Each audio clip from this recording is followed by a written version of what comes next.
Okay, this lesson is lesson 5.4, and it is about factoring.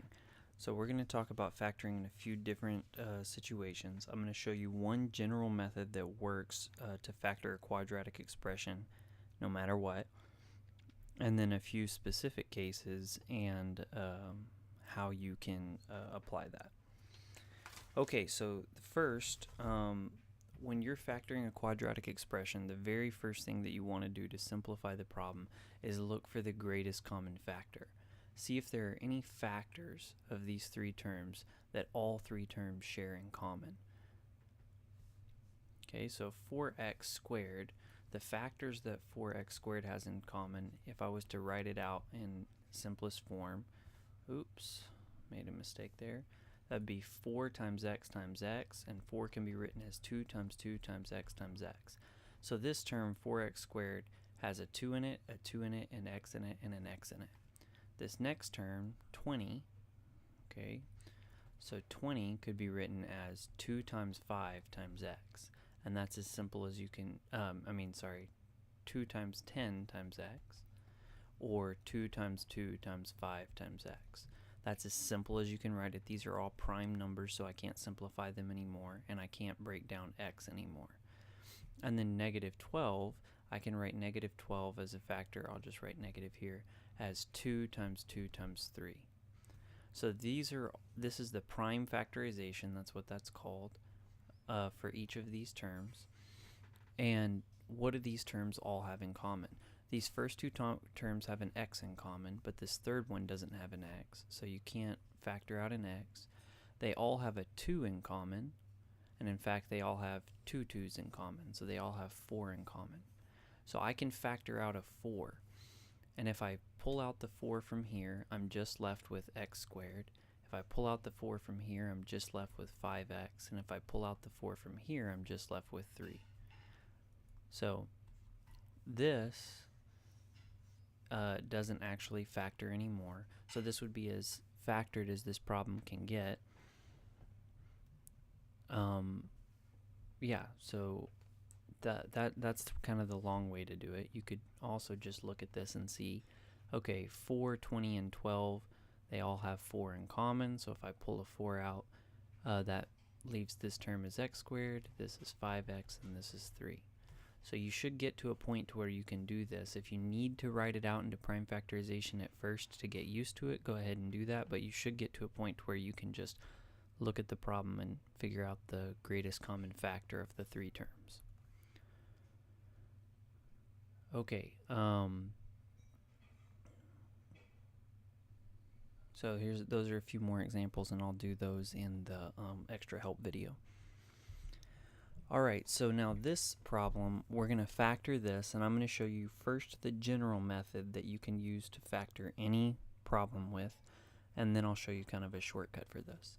So the general, if you were to think about what this is in standard form, ax squared plus bx plus c, what you want to do is you want to look at a times c. What does a times c equal? In this case, a times c equals 7. And then you want to say, what does b equal? And b is 8. And what you want to do is you want to find two factors that multiply together to give you ac. So multiply together to give you ac, and add together to give you b. So in this case, the two factors, there's only two factors for 7, 1 and 7. And you could be plus or minus for either one. But positive 1 times positive 7 gives you a positive 7. And then negative 1, and then positive 1 plus positive 8 plus positive 7 gives you an 8. So the two factors are positive 1 and positive 7. They multiply together to give you AC and add together to give you B. Once you find these two factors, then what you do is you come and you rewrite this equation, but instead of writing the B term the way that it shows up here, instead what you do is you write it with these two factors. You write plus, I'll go ahead and write the 1, plus 1x plus 7x. Okay, this is still equal, 1x plus 7x does equal 8x, but you've rewritten it this way. And the reason why you rewrite it this way is because now you'll be able to factor by grouping. So I'm going to rewrite that like this, plus x, and then plus 7x plus 7. So I just spaced these out a little bit, and what we're going to do is we're going to take these two and find the greatest common factor, and then find the next two and find the greatest common factor. So the greatest common factor of these two terms is x. That's what they share in common. So if I factor out an x, I'm left with an x here and just 1 right here. So this factors to x times x plus 1. Over here, what these share in common is a 7. So if I pull out a 7, I'm left with x plus 1. So here I've pulled out a 7 and I'm left with x plus 1. I have x plus 1 in both cases. So now if I think about these two as separate terms, okay, so if I just think about it like this, here's one term and here's another term, and they're being added together, what do these two terms have in common? X plus 1.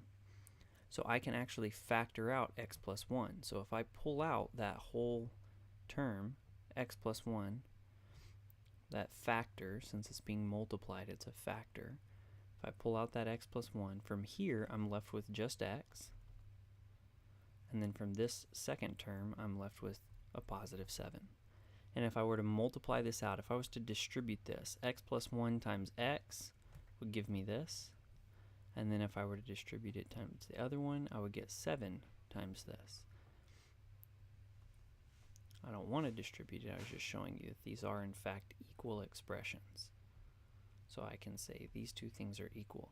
And this is factored form, x plus 1 times x plus 7. X plus 1 is one of your factors, and x plus 7 is the other factor. You multiply those together and you get x squared plus 8x plus 7. This is the general version that works for everything. Okay, no matter what type of quadratic equation you have, if you write it in standard form, you can factor it this way. Now there's a shortcut to get to the answer from this problem when a is equal to 1. Okay, now if you notice, the factors that we found that multiplied together to give us 7 and added together to give us b are the two things that we used here, plus 1 and plus 7. So I could have looked at this problem and I could ask myself this question: what are the things, the factors of 7 that multiply together to give me 7 and add together to give me 8? And the answer is, we already figured this out, 7 and 1. And I could just write it like this: x plus 1 times x plus 7. And this is a shortcut that works because this a value is 1. Anytime the a value is 1, you can skip all the intermediate steps and you can just solve it like this. If you forget that, you can use the general form, or if the a value is not 1, you will have to do it the other way, or by a guess and check method. So here's a couple more examples that I will do in that extra help video. I'll go ahead and do this one to the new way that I just showed you. So the factors that multiply together to give you 72. Okay, I could do 2 times 36, but 2 and 36 do not add up to give me 17. There's no way I could get there. I could do 3 does go into it. 3 goes into it 24 times. 3 and 24, there's no way I could get to 17. If I did 24 minus 3, I'd be at 21, so it doesn't work. 4 goes into it 18 times. 4 times 18. So I'm getting closer, but 18 minus 4 is 14. 18 plus 4 is 22, so that doesn't work either.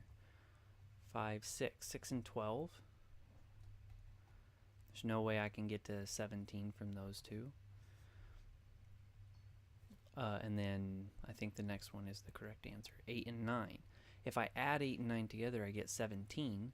I need it to be negative 17, so I need a negative 8 and a negative 9. So if I add negative 8 and negative 9, I get negative 17. If I multiply negative 8 times negative 9, I get a positive 72, so this works. X minus 8 times x minus 9. And I can do this, skip straight to this step where this is the factored answer, because the a value is 1. Okay, let's look at an example where the a value is not 1. Here we go. Okay, so remember the first step that you're always supposed to do is find the greatest common factor. So you might have been thinking multiply a times c, but really that's the second step. The first step, I skipped that on the last couple of problems because there was no greatest common factor. There's nothing that each of these three terms share in common. So find the greatest common factor. Is there anything that these three terms share in common? In this case there is. They all share 4 in common. So I can factor out a 4, and I would have 4x squared plus 3x minus 10. And now I can just factor this stuff that's inside the parentheses. I'm going to ignore the 4 for now. So I'm going to look for things. Now my a value is 1, okay, for the stuff inside of here. I'm going to look for the values, the things that multiply together to give me negative 10 and add together to give me 3. And in this case, it's 5 times negative 2. 5 times negative 2 gives me negative 10, and added together to give me a positive 3. So I can write this as 4 times x plus 5, x minus 2. Okay, so you can factor out something first and then treat this as a separate problem, and then just make sure you multiply by that factor that you pulled out at the end. Okay, I'm going to move on over to what about when a is not equal to 1? What about when you have problems like that? Let me go back to the beginning of this. So in this case, a is 3, so let's do the greatest common factor. What do these three things have in common? And the answer is nothing. They don't share, all three terms don't share anything in common. So I want to factor this, and since a is not 1, I need to do it the other way. So I'm going to multiply a times c, and that gives me a positive 15. And I want to find the factors that add up to give me negative 16. So what multiplies together to give me positive 15 and adds to give me negative 16? The answer is negative 15 and negative 1. If I multiply these two together, I get positive 15. If I add them together, I get negative 16. So then the second step is to take this term and to rewrite it 3x squared with these factors, minus 15x minus 1x plus 5. So I've rewritten this middle term in terms of these two factors. And these two statements are equal. And now what I'm going to do is I'm going to look at the first two terms. Let me switch back to black. I'm going to look at the first two terms. I'm going to say, what is the greatest common factor? So what is the greatest common factor of 3x squared and 15x? They both share a 3 in common, and they both share an x in common. So that's 3x. If I pull a 3x out of this first term, I'm left with x. If I pull a 3x out of this second term, I'm left with minus 5. You can check to see that you did that correctly by multiplying 3x times x. That gives you 3x squared. 3x times negative 5 gives you negative 15x. So you did that correctly. And then we're going to add this second part. What do these two terms have in common? Nothing. So it's just 1. There's only... And I want to write it with, well, let's say if I just pulled out 1, then I have negative x plus 5. Now what do these two terms have in common? Nothing. There's nothing in common. But if instead of pulling out a 1, I pulled out a negative 1, then I'd be left with x minus 5 over here. Negative 1 times x gives me a negative x. Negative 1 times negative 5 gives me a positive 5. And now these two terms share x minus 5 in common, so I can factor out x minus 5. If I pull x minus 5 out of this whole term, I'm left with just 3x. And if I pull x minus 5 out of this whole term, I'm left with just minus 1. And this is the answer. So you can factor this. It factors down to x minus 5 times 3x minus 1. I'm going to do one more example of this. You can go ahead and pause the video and try this yourself, and then come back and look at my solution and see if you got the same thing. So step 1, multiply AC together. 4 times 3 gives me 12. The middle term b is equal to 7. So now this next step is to rewrite this middle term in terms of the factors that multiply together to give you 12 and add together to give you 7. In this case, that's positive 3 and positive 4. 3 times 4 is 12, 3 plus 4 is 7. So now I'm going to rewrite that middle term in terms of these two factors. Now I'm going to factor by grouping. I'm going to group these two together and these two together. So actually, let me go ahead and write this in blue. These two together, that way I can color coordinate. Okay, so 4x squared and 3x, what do those have in common? Well, 4 and 3 don't have anything in common, but x squared and x, they share an x in common. So I can pull an x out, and I'd be left with 4x plus 3. Now in this second problem, if I were to add this, what do 4x and 3 have in common? Nothing. So I'll just write it with a 1, and then 4x plus 3. That 1 will help me to see what I have left after I factor this out. Now both of these terms have 4x plus 3. And I say both because this is all one term, because it's multiplication, and this is all one term, and they're separated by addition. So this, if I pull a 4x plus 3 out, I'm left with x. And in this case, if I pull a 4x plus 3 out, I'm just left with 1. So the entire thing factors to 4x plus 3 times x plus 1. And just in case you're wondering, I could have written 4x plus 3x instead of these two things, and I would end up getting the same answer. So it doesn't really matter which order that you add these two in. Okay, now let's talk about a few other special cases. These two are called perfect square trinomials. Perfect square trinomials. And the reason why they're called that is because you have these two perfect squares, a and b, and well, these will be the perfect squares, but and then you're going to have this middle term that makes it a trinomial. But essentially, anytime you have something that's in this form right here, or this form right here, you can factor them to be one of these. And I think the best way to do this is to look at some examples. So here's one example. This could also be written as 3x squared, and this could be written as 7 squared. So in this case, if we look up here, a squared is 3x squared, b squared is 7 squared. So a is 3x, and b is 7. So if we look at this middle term, this has got a minus here, so we're going to look at this one. Minus 2ab, minus 2a would be 3x, and b would be 7.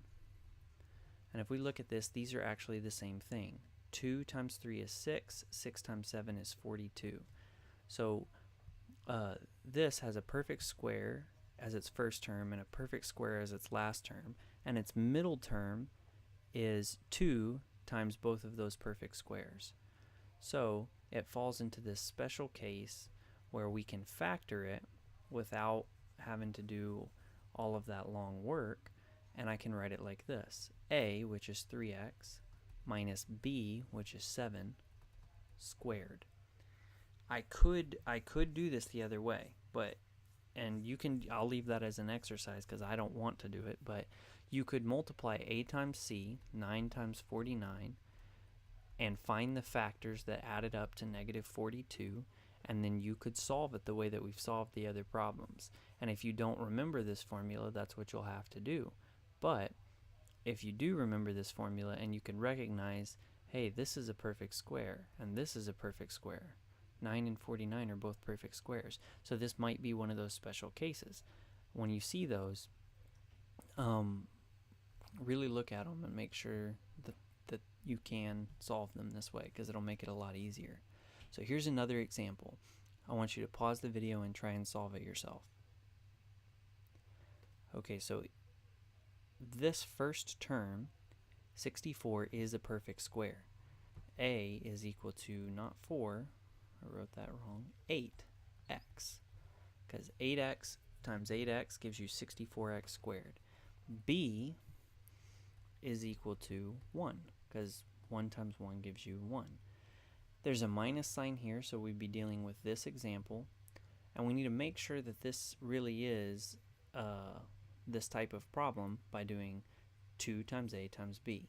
Negative 2 times a times b would be negative 2 times a times b, and that would give me negative 16x, and that's what we have here. So we do have something that's in this form, which means that we can simplify it by writing it in factored form like this: a minus b squared. A is 8x, b is 1 squared. So that's what this factors to. Okay, one more special case. This is called factoring a difference of two squares. You have two perfect squares and you're subtracting between them. That can be written as a plus b times a minus b. So here's an example of that. You could solve this by saying, okay, this is the same thing as x squared plus 0x minus 64. What are the two things that multiply together to give me AC? A times c is negative 64, and add together to give me 0, because that's my b term. Well, the answer is negative 8 and positive 8. If you multiply those together, you get negative 64. If you add them together, you get b. So I could say x squared minus 8x plus 8x minus 64, factor out, and what would I get? X minus 8 times x plus 8. And you know what? It happens like that every single time, that these two factors here, negative 8 and positive 8, it's not a coincidence that they are squared together give you 64. So I could have skipped all this work if I noticed this is a perfect square, this is a perfect square. A is equal to x, b is equal to 8. So the answer is going to be a plus b times a minus b. Let's do another example of that. Okay, so in this case, 4a squared is a perfect square and 49 is a perfect square, and there's subtraction between them. So this is the difference of perfect squares, the difference of two squares. So a, the term a up from up here, is going to be 2a. So this is kind of confusing. I'm going to call this, instead of a, I'm going to call it x. So 4x squared minus 49. So a is equal to 2x and b is equal to 7. So I can write this 2x minus 7 times 2x plus 7. Done. And that's it for this lesson. If you still need help, go check out the extra help video.